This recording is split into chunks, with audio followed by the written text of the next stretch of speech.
Good morning, Pittsburgh. Welcome to Pitt to the Point, live from the state-of-the-art Pitt studios. I'm Jacqueline Napier. And I'm Vineet Joshi. Thank you all so much for joining us this morning. Pitt to the Point covers everything going on at the University of Pittsburgh. All the way to the point.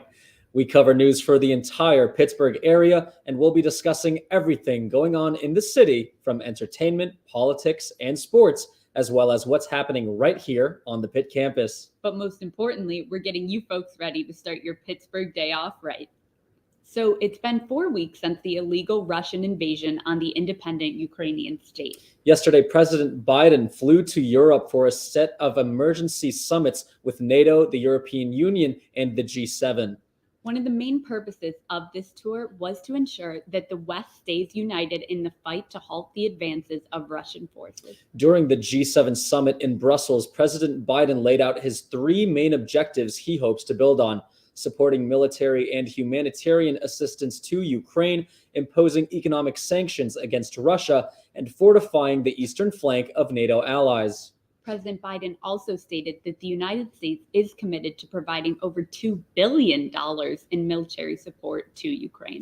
And military officials have stated that Russia's invasion has currently entered a stalemate, leading to potential fears of how the Kremlin will proceed.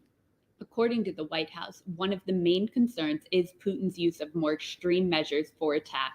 These may include the use of nuclear or chemical weapons and cyber warfare. For President Biden's Europe tour, a visit to Warsaw, Poland was also added. In this visit, Biden held a bilateral meeting with Polish President Andrzej Duda. Earlier this month, Vice President Harris also met with President Duda, condemning the Russian military advances, especially against civilian lives. And this stop in Warsaw was also meant to highlight the massive refugee crisis that has followed the Russian invasion, and also to reassure allies on NATO's eastern edge. As always, Pitt to the Point will continue to keep you updated on the current events regarding the Russian attack on Ukraine. And in other news, last Wednesday, March 16th, a Stop Asian Hate rally took place in Oakland to spread awareness of racial violence against the AAPI community. Our own Vineet Joshi has this story. It began at 2:30 p.m. on March 16th at the intersection of Forbes and Oakland Avenue. We're going to let people know we as Asians belong here. A crowd of Pittsburghers gathering for the Stop Asian Hate rally. When Asian lives are under attack, what do? Members marched to Shenley Plaza, where they held an open mic, sharing personal experiences and partaking in chants of solidarity. You can't stop the revolution! You can't stop the revolution! The goal was to raise awareness of the large spike in violent hate crimes against Asian American and Pacific Islander folk as a result of the immense discrimination and stereotyping amid the COVID-19 pandemic. Even if it doesn't seem like it's harmful, it is. That's what has killed us. That's what's killing us now. This rally was a one-year anniversary of the march that took place last year, sparked by the 2021 Atlanta shooting, where a 21-year-old white male opened fire in a series of 3 spas or massage parlors. 8 people were killed, 6 of whom were Asian women. For the AAPI community, it was clear that enough was enough. That's why we took up space. We took up that space. That's the whole point, because our voices need to be heard. Why are people just sitting around not doing anything when there are people dying in our communities? However, while the rallies have been crucial to the movement, there is still a lot more to be done to stop AAPI hate. We're still here. We're still doing community work. We're also healing, and healing is a part of the path to our collective liberation. People need to know that, because they think just taking the streets, that's like the only way we're going to liberate ourselves. No, there's a lot that goes on behind the scenes. And as we continue to push through this pandemic, the Stop AAPI Hate movement continues to be a crucial part of promoting social change to combat hatred and violence towards all minorities. Absolutely, Vineet. We want to send a big thank you to Luna, the Asian Solidarity Alliance, and Jake B. from Thrash the State for their incredible work in putting this together.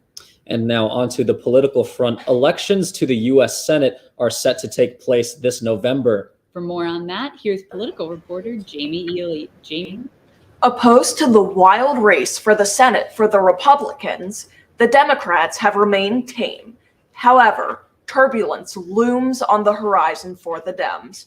All eyes are on the race between John Fetterman and Connor Lamb, and it is expected that the mudslinging between the two candidates will begin soon. To the average voter, Lamb seems like the obvious choice to win the nomination for the Senate in PA. He's a retired Marine and former attorney who prosecuted sexual misconduct cases.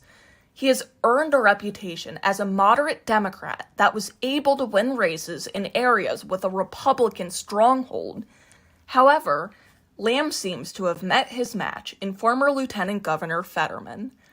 About 6 months after announcing his candidacy, Lamb is trailing Fetterman by about 30 points.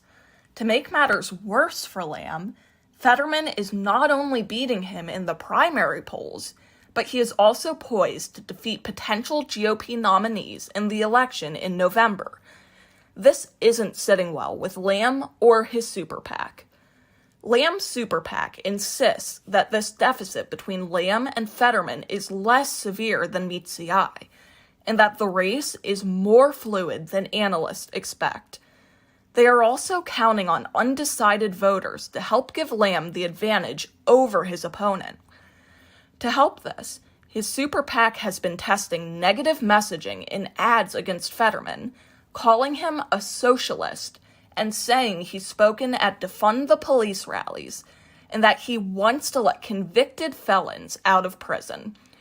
They are also relying on the fact that Fetterman has never beaten a Republican to persuade the people to vote for Lamb. Fetterman's campaign pushed back against the tested messaging, calling it Fox News talking points and a desperate move. Regardless, Fetterman is still dominating the Democratic Senate primary playing field, much to the confusion of traditional politicians in PA. While Lamb and Fetterman are not too different policy-wise, Lamb has branded himself as an ordinary politician. However, as the polls are showing, PA might be ready for a step from the ordinary to the progressive. The next couple of months until the primaries are going to be chaotic on both sides of the aisle, with attacks coming from every corner of the political world. Despite this, it is going to be up to voters to decide who will win this ugly battle for a strongly desired position. For Pitt to the Point, I'm political reporter Jamie Ely. Tori? Thank you, Jamie. One of Pittsburgh's most used bridges is having its ramps closed for construction. The Highland Park Bridge, serving 37,000 vehicles every day, is having the ramps that connect to Sharpsburg and Aspinwall temporarily closed for planned construction, and commuters across the local area will be affected. The Highland Park Bridge serves North Pittsburgh, allowing traffic along Route 28 to cross the Allegheny and enter the Highland Park District, Stanton Heights, and go along Negley straight to Bloomfield. For those crossing the other way, it connects through ramps to Sharpsburg and Aspinwall. It is these ramps that are getting closed for construction through May. While motorists can still use parts of the ramp to get onto the bridge, those using the connection to get to Aspinwall and Sharpsburg are out of luck. The suggested detour for those traveling south is to go through Fox Chapel Road to get to Freeport for the connection to the bridge. However, Freeport is a 2-lane road that is used to accommodating 12,000 daily vehicles, and the new traffic will need to squeeze onto the road with those already using it. This is already causing heavy traffic, dipping into stop and go at the busiest time. It's a bad shot, it's blown out, but it's fine. The Highland Park Bridge serves North Pittsburgh, allowing traffic along Route 28 to cross the Allegheny and enter the Highland Park District, Stanton Heights, and go along Negley straight to Bloomfield. For those crossing the other way, it connects through ramps to Sharpsburg and Aspinwall. It is these ramps that are getting closed for construction through May. While motorists can still use parts of the ramp to get onto the bridge, those using the connection to get to Aspinwall and Sharpsburg are out of luck. The suggested detour for those traveling south is to go through Fox Chapel Road to get to Freeport for the connection to the bridge. However, Freeport is a 2-lane road that is used to accommodating 12,000 daily vehicles, and the new traffic will need to squeeze onto the road with those already using it. This is already causing heavy traffic, dipping into stop and go at the busiest times.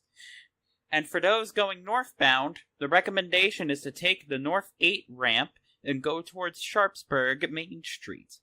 In addition to the added pressure from the northbound traffic, Main Street Sharpsburg has been going through its own construction between 6th and 8th Streets. This will need to be navigated as part of the detour. The Sharpsburg closures are part of a $3.8 million public works project that is expected to last through the end of March. In addition, the PennDOT project comes as part of its own reworking of the Highland Park Bridge interchange, a project that started last year.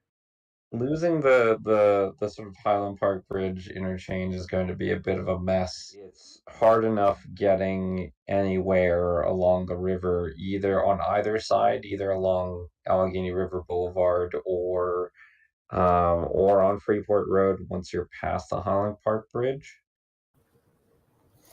While these closures are ongoing, you can track progress and traffic reports from the Department of Transportation by logging on to 511pa.com. Given the added traffic that will be affecting the side streets, it may be a good idea to make checking traffic and giving yourself extra time a part of your morning routine. With Pitt to the Point, I've been Tori Pushman, City Beat Reporter. Jackie, Finit. Thank you so much for that, Tori. And now coming up, we have your Medical Minute and the latest on the Pitt Beat. So stick around for more to come on Pitt to the Point.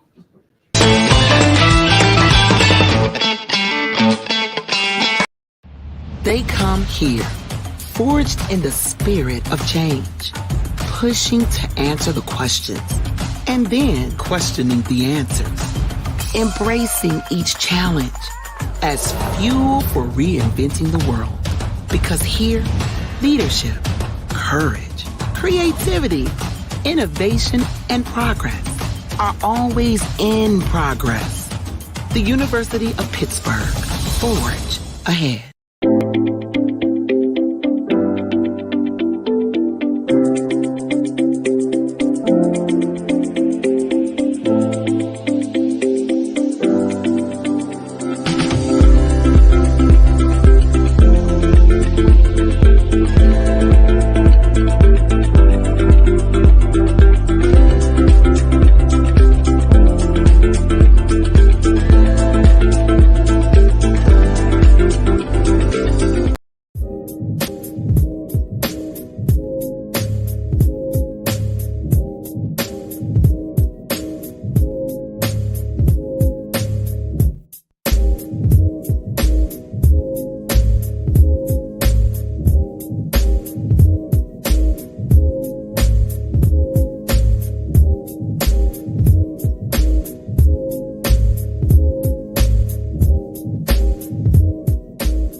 So one inventive tool that the University of Pittsburgh has is Pitt Funds Me.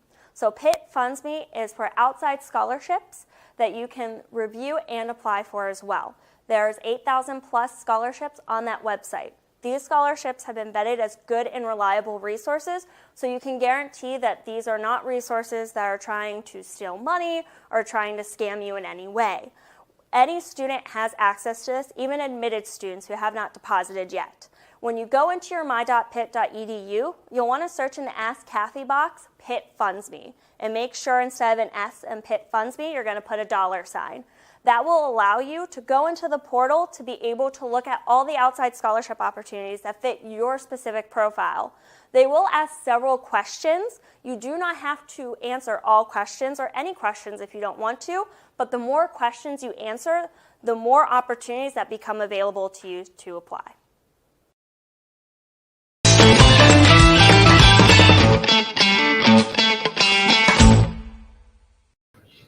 Hello and welcome back to Pitt to the Point. And now for your medical minute, we'll head over to our medical reporter, Tyler Vandenberg. Tyler, what do you have for us? Thanks, Jackie and Vineet.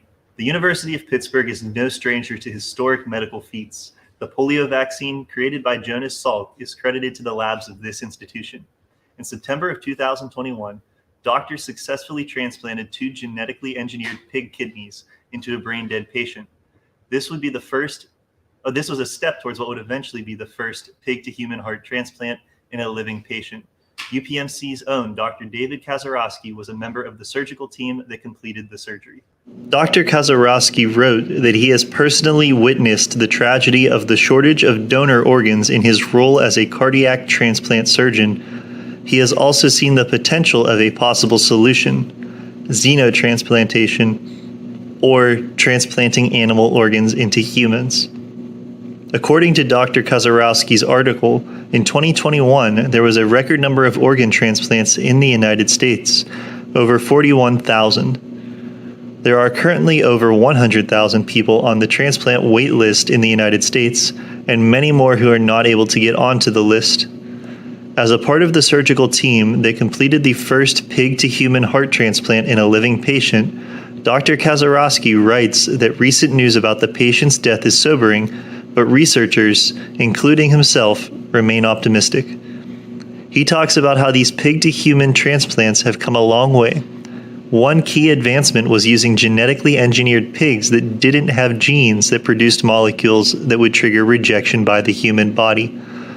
Advances in medication that suppress the immune system of the recipient so that it's less likely to attack the new organ have also been important in making this possible. Looking forward, Dr. Kazarowski says that many questions still remain, but it is clear that transplanting animal organs into humans is less of a dream and closer to a reality that's increasingly achievable by modern medicine. While the medical community still has a long way to go before these types of procedures are commonplace, Dr. Kazarowski and the rest of the University of Pittsburgh Health Sciences team will continue to forge the path ahead for all of those wishing to make medical history. For your Pitt Medical Minute, I'm Tyler Vandenberg. Now let's hear from Pitt Beat reporter Ryan Derstowitz. Ryan? UPMC has partnered with a Minneapolis-based architecture company called NGH on what may be their biggest project they have ever done in the Oakland neighborhood. UPMC hopes to add a new 17-story bed tower at the site of the old Children's Hospital, which they hope will be the new centerpiece of the Pittsburgh skyline. 3701 Fifth Ave used to be the site of the Children's Hospital that was once in Oakland, but now it is just an empty lawn. In 2009, the hospital was demolished to make room for what at the time was an undetermined project for UPMC, but UPMC has finally decided what they want to do with this space. UPMC Presbyterian Hospital, which is right next to the site of the old Children's Hospital, has one major flaw. It lacks private patient rooms. UPMC feels that the hospital may be running out of space, and they have come up with a solution to solve this problem. UPMC has plans to build a 17-story bed tower right next to the Presbyterian Hospital to provide the rooms that it is missing. The new tower will be about 900,000 square feet and will have 636 private beds. They will also have retail stores and restaurants on the first floor, while also having a parking lot that alone is about 200,000 square feet and can fit up to 450 cars at once. With a tower this size, this is definitely the biggest project that UPMC has ever done in the tight urban setting of Oakland and the University of Pittsburgh. UPMC has partnered with NGH, which is an architecture company out of Minneapolis, to help draw and design the tower. Even though this will be a very big building, they believe that its scale will match the other larger buildings that are on UPMC Presbyterian's campus already, allowing it to fit just right and not affect some of the current aspects of the hospital, like the emergency room entrance and ambulance driveways. This tower is the first part of a bigger project, being that UPMC hopes to add 3 new specialty hospitals throughout the city, which will cost them about $2 billion. Along with adding more rooms for the UPMC Presbyterian Hospital, UPMC hopes that this new tower will not only be the new focal point of the Oakland neighborhood, but also for the skyline of Pittsburgh as well. There is no set date to when the construction on the tower in Oakland will begin, but some say that it would take more than 4 years to complete the building. We will see how this new bed tower will help UPMC Presbyterian and other hospitals that are around the neighborhood too. For Pitt's The Point, I'm Pitt Beat reporter Ryan Derstowitz. Vinny, Jackie? Thank you so much for that very intriguing story, Ryan. Well done. Up next, we're proud to collaborate with the Pitt News to share their highlight stories of the week. Take a look.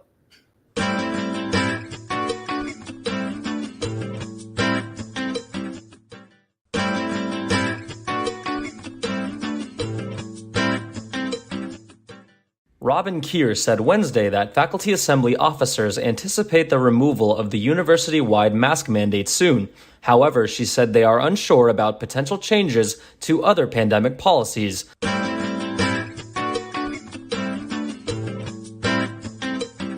Pitt Wrestling faced an up-and-down weekend at the NCAA Wrestling Championships in Detroit. The top wrestlers from across the country competed at the event with national attention and coverage from ESPN all weekend. Despite having 6 wrestlers qualify for the tournament, only 1 wrestler made it to the top 8 medal winners.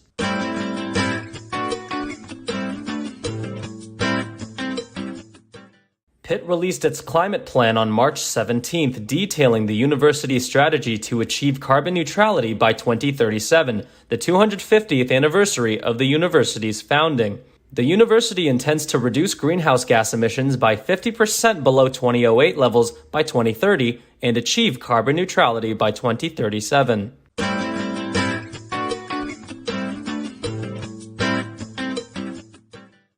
And I interviewed 3 Pitt first years. 2 of them are from Ukraine and they immigrated here in high school, and 1 is a Ukrainian American. Both of her parents are from Ukraine, and all students have family in Ukraine. And we just talked about the war and how that's been on their personal lives. A big thanks to the folks at the Pitt News for their amazing work. And now coming up next, the Scoop on Sports with Josh Feldman and Mia Wadella. Don't go.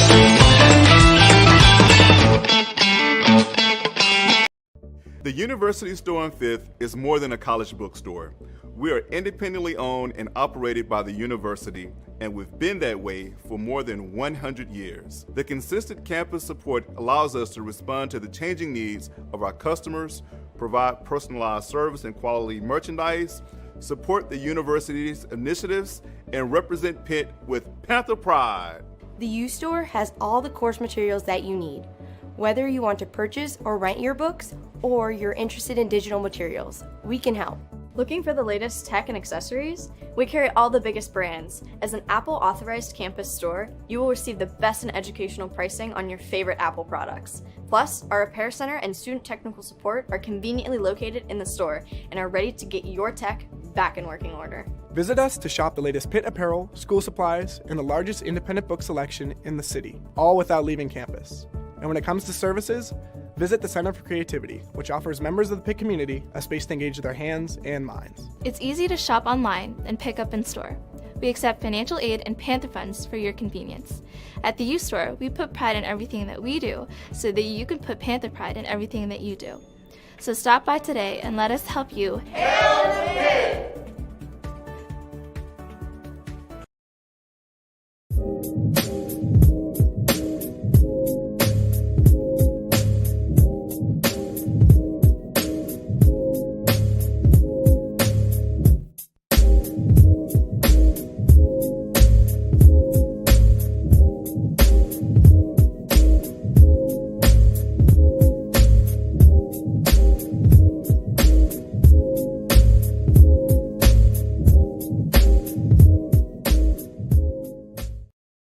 H2P is short for Hail to Pitt. H2P is short for Hail to Pitt, our Panther fight song. But we also use it to express just how much we love it here. There are so many reasons to hail, but here are just a few. Hail to Kathy! Hail to the Nationality Room. To WPTS Radio. Hail to Oakland. Hail to Shenley Plaza. Hail to Forbes Avenue. Hail to the towers. Hail to Cardiac Hill. To Hillman Library. Hail to the University of Pittsburgh. Hail to Pittsburgh. Hail to Heinz Field. Hail to Pitt.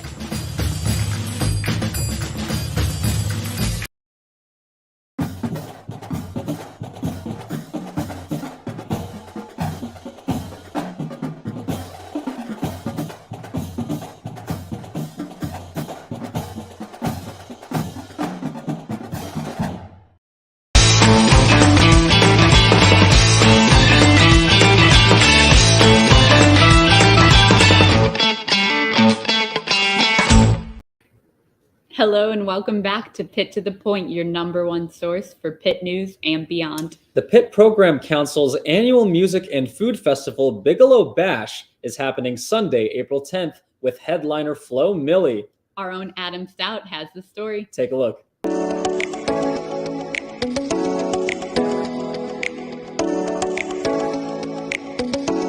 My name is Quincy, and I am the current Executive Board Director. The Pitt Program Council is the University of Pittsburgh's central programming board, completely student-run. We plan events for all of the undergraduate students on the University of Pittsburgh's Oakland campus, and we'll do a range of events anywhere from small DIY workshops to our big concerts. So I'm currently the special events director, so Bigelow Bash falls under me. Bigelow Bash is an annual music and food truck festival that we do each year. To, plan events like that, it starts months in advance with, creating lists of what headliners are popular at that time, what musicians are popular at that time, narrowing down the list with our advisor Tom, and then also our agent at Live Nation, who we work closely with to figure out what we can afford. Come to Bigelow Bash. Yeah! It's Sunday, April 10th. Our headliner this year is Flo Milli. I'm very excited. We have a student opener, Controlled Chaos, which is a hip-hop dance group here at the university. They performed at Pitt Factor and won, so they are going to be our student opener, as well as we'll have an opener provided by WPTS and a direct support opener that we're currently working on getting, and then Flo Milli will close out the day. To get involved with the program council, there are a bunch of different ways. Some people just come into the office and say they want to join a committee, and we'll always be happy to go over the different committees we have. There are 8 kind of subcommittees that each handle different things. People also reach out through our website. We have a join us kind of form on there where people can fill out what committees they're interested in and get added to our email lists. Those are 2 of the big ways. Thank you so much for that, Adam. Now, Jackie, will you be attending Bigelow Bash? Oh, absolutely, Vineet. I wouldn't miss it, especially since this is the first year it's been in person for a while. So students aren't going to want to miss this event. And as a reminder, Bigelow Bash will start at 1 p.m. on Shenley Drive on April 10th. Now, former Pitt quarterback Kenny Pickett is expected to be a first-round draft pick in the 2022 NFL Draft. Kenny had the chance to show off his skills at Pittsburgh Pro Day this past Monday. That's right, Jackie. Our reporters had the chance to catch up with the Heisman Trophy finalist. Let's hear what Kenny had to say. I'm here at the Pitt Pro Day down at the Rooney Sports Complex, where Pitt all-time passing leader for yards and touchdowns, Kenny Pickett, will have one last chance to turn a few heads before the upcoming NFL Draft. There's a lot of great players I play with, and obviously there's people come out here to see them as well. So I think, we all worked together really well this week. The receivers did a great job putting in the time, and, I asked them to add some extra throwing sessions and a walkthrough to make sure we were all on the same page, and, everyone was on time and they were there. So a lot of hard work by everybody here, and I'm just proud, to be a part of this team. And, my last time playing in this facility as a Panther, I thought it went pretty well. In becoming an ACC champion in his 5th and final season for the Panthers, Kenny Pickett was able to rewrite the history books, passing legendary Hall of Fame quarterback Dan Marino in just about every passing category there is. Yeah, I don't know if I'm Dan Marino, but he's a hell of a guy to follow, and he was a guy I was chasing the whole time while I was here at Pitt. He's a great role model to have. Having a chance to talk to him a couple times, I want to get down and play some golf with him soon too. So. Yeah, it's unbelievable to be in the same sentence as him. I'll just try and, work as hard as I can to have a successful career the way he had it.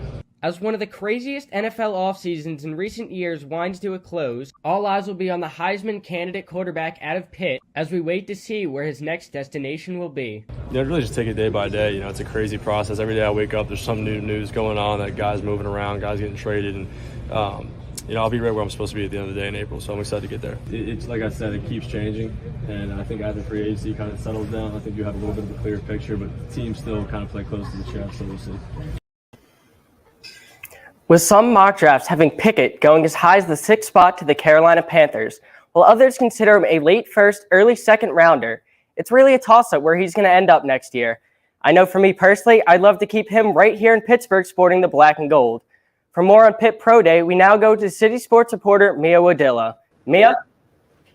The UPMC Rooney Sports Complex in the South Side held the 2022 Pitt Pro Day the ACC Network and NFL Network and ESPN SportsCenter each went live on television to report on the event. Next to Kenny Pickett's highlights that our Pitt sports reporter Josh Feldman cover, I had a chance to watch several other notable Pitt football players along with the 10 graduated Panthers. Several players from the University of Pittsburgh's football team had the chance to stand out in front of coaches, scouts, and management from 31 National Football League teams on Monday.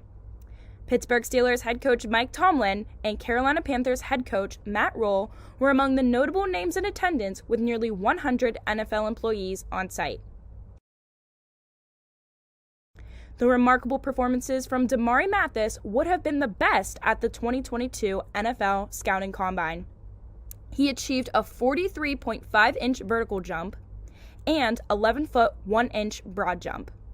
Kayshawn Camp did 27 reps on the 225-pound bench press. Pitt was also represented by long snapper Caladomatis, tight end Lucas Krull.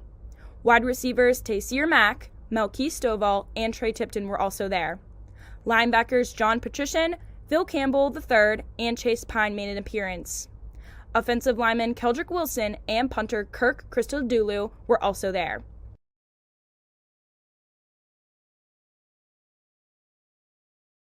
The athletes had the chance to show their agility, running, and throwing skills during the Pitt Pro Day. The Pitt football team will have the chance again this summer during the football camps that scouts will be in attendance. Follow Pitt athletes in the 2022 NFL Draft, which will be held in Las Vegas from April 28th through April 30th. For more Pitt football, students can begin purchasing their season tickets now and get ready for Pitt's backyard brawl and home opener against the University of West Virginia on September 1st. For Pitt to the Point, I'm City Sports reporter Mia Wadella. Benit, Jackie. Mia and Josh, thank you both so much for that. I too, and I'm sure all of us are very interested to see where Kenny will end up. The 2022 NFL Draft is set to begin on April 28th. All of us here at Pitt to the Point are wishing Kenny the very best of luck, and congratulations on that recent engagement as well, Kenny. I'm sure a lot of hearts were broken that day. Mine certainly was. All right, coming up next, we have Pitt's very own Samantha Gaffney joining us live from Paris. Stay tuned for that.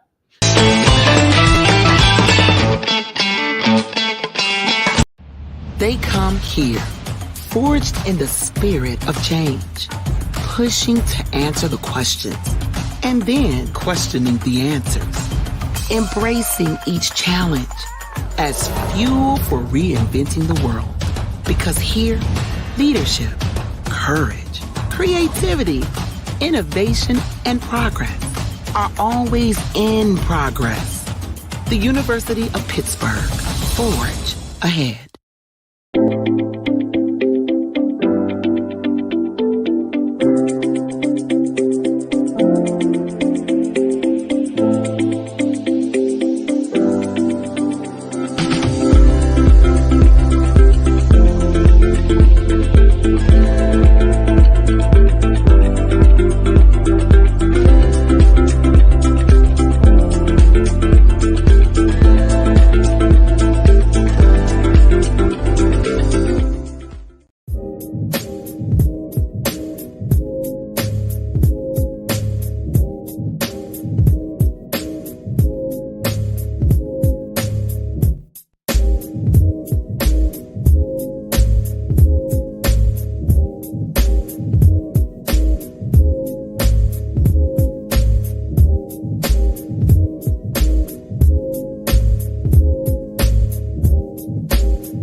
So one inventive tool that the University of Pittsburgh has is Pitt Funds Me.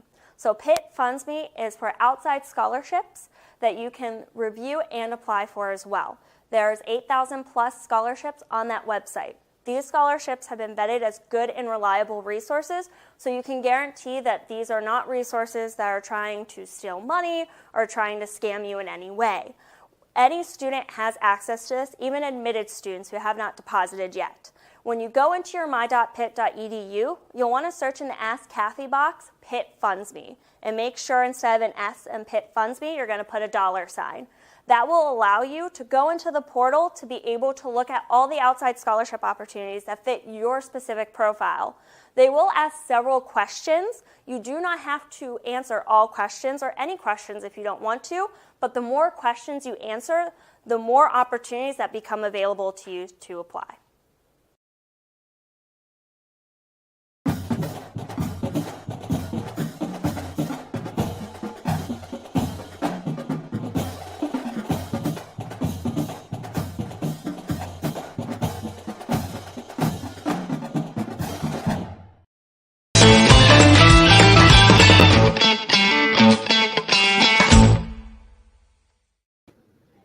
Welcome back to Pitt to the Point. Thank you so much for joining us this morning. Now up next, Margot Rensel has our alumni spotlight featuring EJ and Gabrielle Monti. Take a look.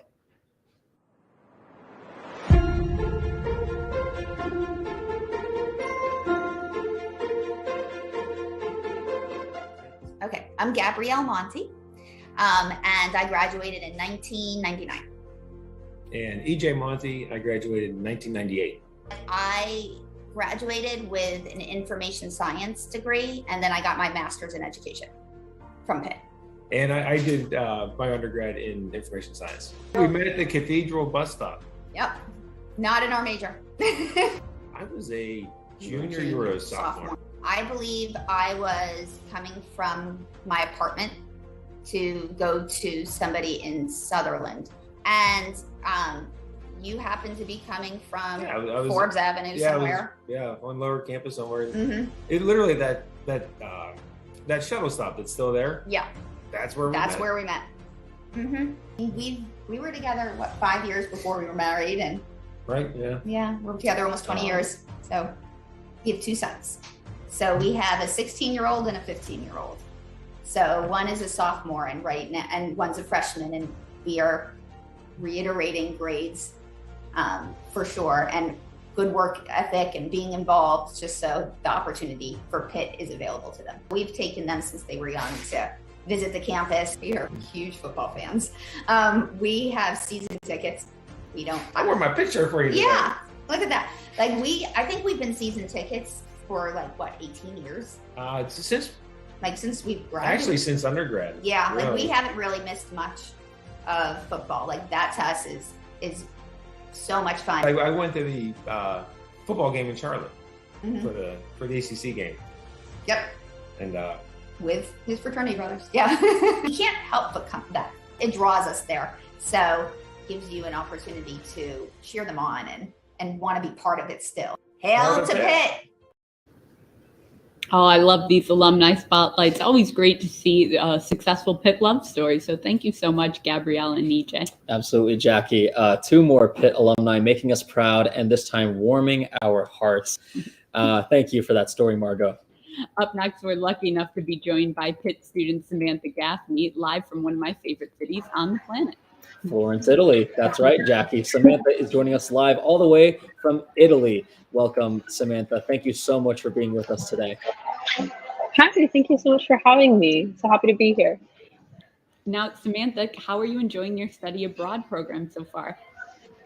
I am loving it. Pitt set us up with a great program for classes, for opportunities to meet people, and it's just been a great chance to travel. That's fantastic. So what are you enjoying the most about Florence? About Florence? I think it's getting to spend time in the piazzas and meeting the local people, having the dinners that we have. It's amazing. The nightlife is relaxed and a great place to mingle with others. I think it's my favorite part. That's great, Samantha. So obviously studying abroad offers so many benefits that you can't necessarily get inside the classroom. How has being abroad enhanced your educational experience at Pitt? I think it's made me appreciate my time at Pitt. For one thing, the classes are 3 hours long here, so it can be a lot, but it's making me appreciate what Pitt has, the opportunities they've been offered. I'm sorry, it's a little vague, but I'm just blessed to be here, really. Yeah, it seems very fun. You mentioned nightlife now for our 21 and over audiences. I'm very curious. So, what is the bar life like? Is it common to go bar hopping? Are there any good are there certain drinks there that you wouldn't get anywhere else otherwise? Well, a big thing here are the spritzes, Aperol spritzes, Hugo spritzes. They're a little bit more of a bitter drink, but they're meant to kind of make you more hungry and eat more. And it's hard to say because what locals do versus the general study abroad experience is a little bit different. It's different than home, definitely different than home. It's more relaxed. Nice. Now, Samantha, I know you made it over to Paris. Can you tell us about that trip? Well, that trip was amazing, and it's really easy to get there from here, about a 2-hour plane ride. And what I would say, honestly, if you go, is just take advantage of everything you can. Try the food. I did escargot, which I never thought I would have, but it was. Those are snails, right? They're snails. It was. I was like, I'm in Paris. I'm in France. I have to do it. And so, and of course, the architecture is beautiful. There's people playing music on every corner. It was honestly a dream. It was a dream come true to go. That's fantastic. Well, Samantha, thank you so much for joining us today. We can't thank you enough, and we hope you have a wonderful and safe remainder of your study abroad there in Florence. Yes, thank you so much, Samantha. Now, after this short break, we'll have a special segment with the president of Pitt Dance Marathon to tell us. All right, so stay tuned and find out how PDM is dreaming, dancing, and changing lives this weekend.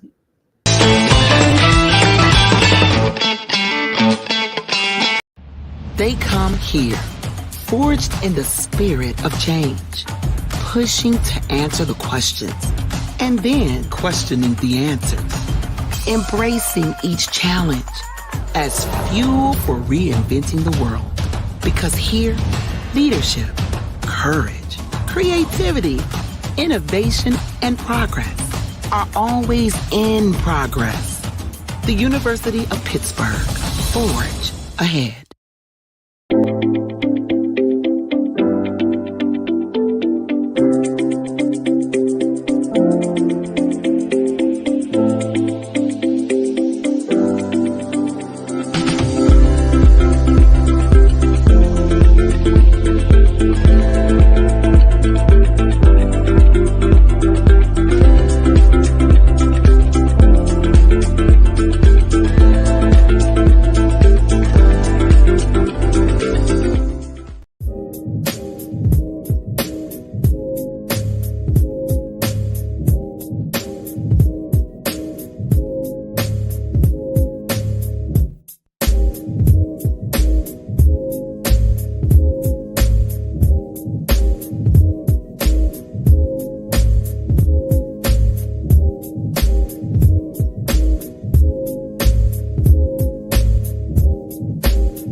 Welcome back to Pitt to the Point. We have Juliana Keith, the president of Pitt Dance Marathon, joining us now in the studio. Juliana, thank you so much for speaking with us today. We're thrilled to have you here.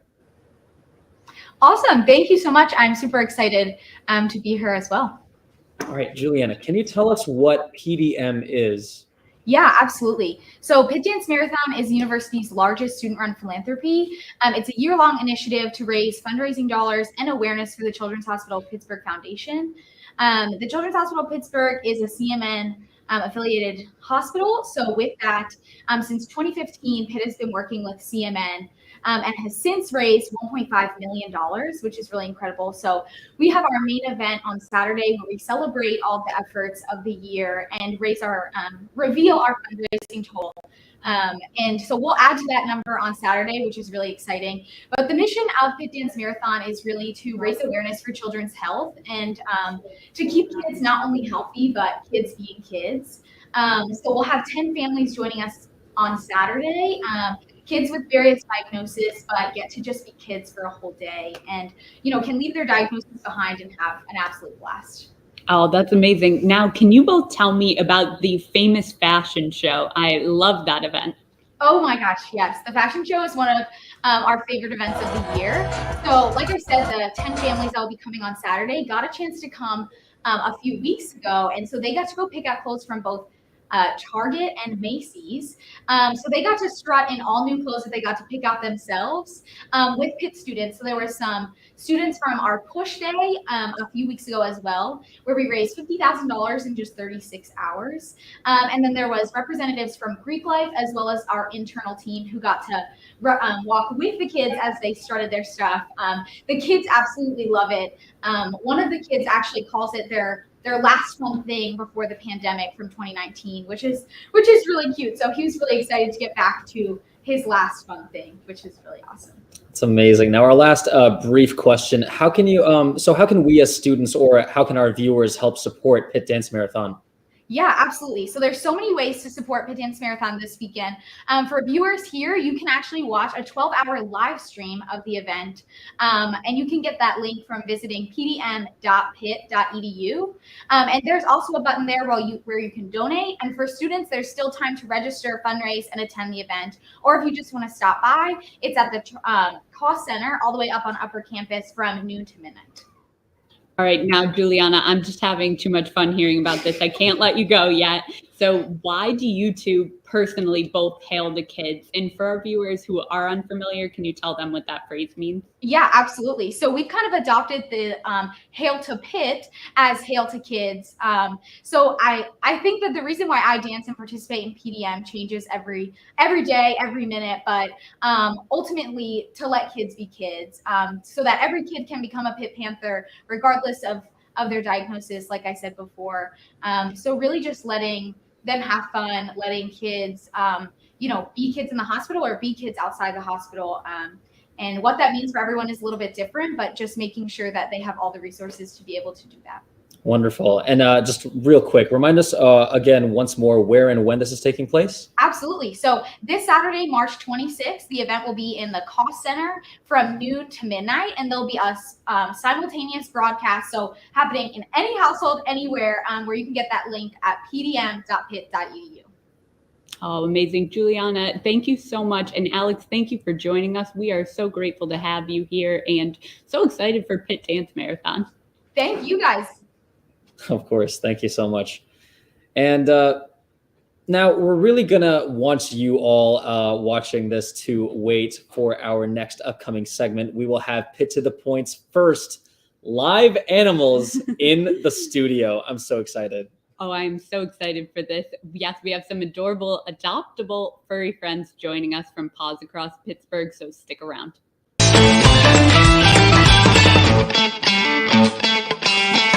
So one inventive tool that the University of Pittsburgh has is Pitt Funds Me. So Pitt Funds Me is for outside scholarships that you can review and apply for as well. There's 8,000 plus scholarships on that website. These scholarships have been vetted as good and reliable resources, so you can guarantee that these are not resources that are trying to steal money or trying to scam you in any way. Any student has access to this, even admitted students who have not deposited yet. When you go into your my.pitt.edu, you'll want to search in the Ask Kathy box, Pitt Funds Me, and make sure instead of an S in Pitt Funds Me, you're going to put a $sign. That will allow you to go into the portal to be able to look at all the outside scholarship opportunities that fit your specific profile. They will ask several questions. You do not have to answer all questions or any questions if you don't want to, but the more questions you answer, the more opportunities that become available to you to apply. H2P is short for Hail to Pitt, our Panther fight song, but we also use it to express just how much we love it here. There are so many reasons to hail, but here are just a few. Hail to Kathy! Hail to the Nationality Room. To WPTS Radio. Hail to Oakland. Hail to Shenley Plaza. Hail to Forbes Avenue. Hail to the towers. Hail to Cardiac Hill. To Hillman Library. Hail to the University of Pittsburgh. Hail to Pittsburgh. Hail to Heinz Field. Hail to Pitt.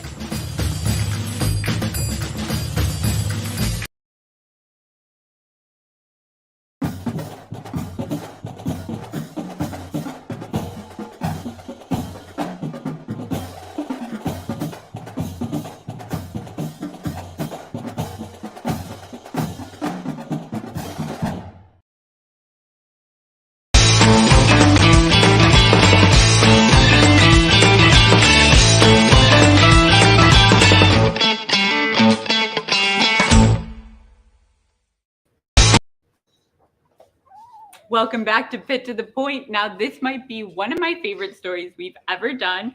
We're joined by some furry friends from Paws Across Pittsburgh. Thank you so much for being here, guys. Yeah, and now I will let a very wonderful Paws staff member tell us about Paws Across Pittsburgh and introduce our new buddies. Come on. Now, you guys have some amazing programs that I would love to learn more about. Could you tell us about Dolly's Dogs? Sure. Dolly's Dogs is a program for injured and disabled dogs, and it started about 2 years ago. And the program has served about over 135 injured or disabled animals. And we take them in, we get them vetted, we rehab them, we get them any kind of wheelchairs that they may need or any sort of things to be successful in their forever home. That's amazing. Now, how about these little guys that we have in our hand? Can you tell us about them? They are 5 weeks old. They'll be available for adoption, and we'll start taking applications in about another week. Their mom is about 8 pounds, so we expect that they're going to stay relatively tiny as well. Aww. They're so cute. Now, can you tell us about our friends here? Are they available for adoption now? I adopted Dolly. I started off with babysitting her, and then fell in love with her. So I adopted Dolly, and then we started the Dolly's Dogs at Paws Across Pittsburgh. And that little gentleman back there is Samson. He's another one of our medical cases that's going through some extensive medical rehab. So how can our viewers or anyone who's interested go about starting the adoption process? We take all online applications, and all of the available pets are listed on there. And then once the application is completed, it's sent to the individual foster for that animal, because we're all a home-based foster group. And then once selected, we do 3 references, a vet check, and a background check. Amazing. So what if students like myself, I might not be in a place to adopt, but I would love to support your mission. What could I do for that? We are always in need of volunteers and fosters. We are solely funded by donations, so we do a lot of fundraising. We do a lot of community programs. We have lots of computer help to fostering to, there's a job for everybody. Oh, I love that. Now, can you tell us about how having a dog has benefited you? I know they're such great companions. We're relatively new as fosters, my husband and I. We've been doing this now for just 1 year. And in that 1 year, we have fostered 25 dogs. We have 2 dogs and 2 cats of our own. So it's just amazing to see them come in, get settled, and be ready for their forever home. Samson's been with us a little bit longer than normal because of his medical stuff, but he's a sweetheart. Oh, he's lucky to have you. We're lucky to have him. I am so obsessed with these dogs. I wish my apartment would let me keep a pet. I know. I was saying that when it was time to start the broadcast, I couldn't even be bothered to put him down. I wanted him at the anchor desk. Yeah. Now, has there been an increase in adoptions during the pandemic? There was a huge increase in adoptions. we were seeing people just calling and tons of adoptions. But sadly, now that the pandemic is coming to a close or winding down, we're seeing record numbers of returns and owner surrenders. So that's been a call for fosters and help that we've been begging for people to assist us, because there are just tons and tons of dogs in need right now. Of course, yeah. Well, for those of you at home, they are looking for any volunteers. And so if you do have the time to spare, please come and it's a great opportunity to see these little guys and girls with everything else. We can't thank you both enough for being here, and truly this made my day. Mine too. Please head to www.pawsacrosspittsburgh.com to donate. And you also have a Venmo, right? Yes. Great. So you can check that out on Venmo, learn more, or begin the application process. Now stay with us. We'll be right back.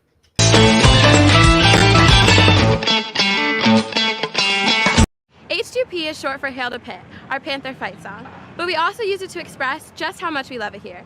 There are so many reasons to hail, but here are just a few. Hail to Kathy! Hail to the Nationality Room.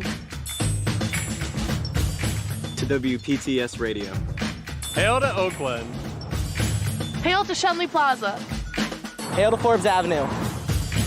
Hail to the towers! Hail to Cardiac Hill. To Hillman Library. Hail to the University of Pittsburgh. Hail to Pittsburgh. Hail to Heinz Field. Hail to Pitt!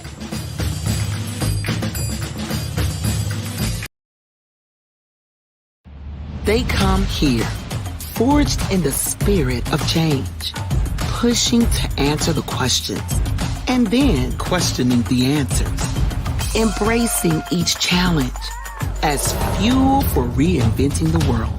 Because here, leadership, courage, creativity, innovation, and progress are always in progress. The University of Pittsburgh, forge ahead.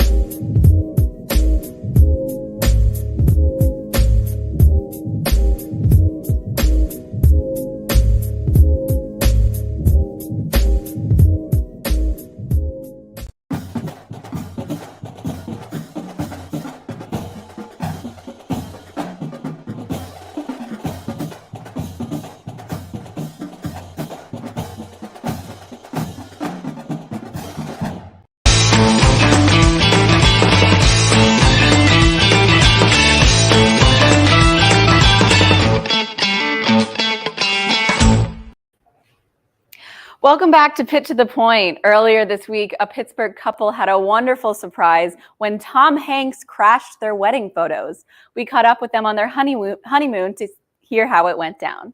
We took some photos of the Fairmont Hotel, and then we were leaving to get into the bus, and we see this random guy come up to us, and I thought it was just someone off the street going to say congratulations, but then he goes, "Hey, I'm Tom Hanks. I would love to take a photo with the bride."